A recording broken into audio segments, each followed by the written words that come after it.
নমস্কাৰ।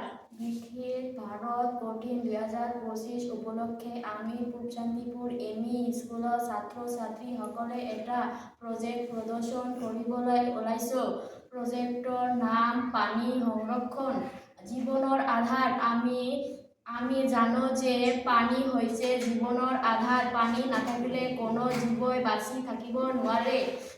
আমাৰ দেশ আত্মনিৰ্ভৰ হ'বলৈ হ'লে পানীৰ সঠিক ব্যৱহাৰ আৰু সংৰক্ষণ অতি প্ৰয়োজন।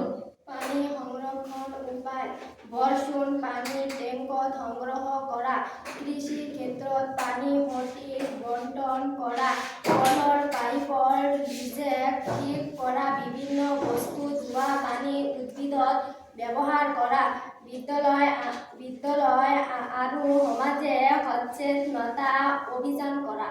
উপসংহাৰ: পানী বাঁচাও জীৱন বাঁচাও। এই শ্লোগানেৰে আমি সকলো মিলি পানীৰ সংৰক্ষণ কৰোঁ আহক। ই আমাৰ দেশৰ আত্মনিৰ্ভৰ কৰিবলৈ সহায় কৰিব। ধন্যবাদ।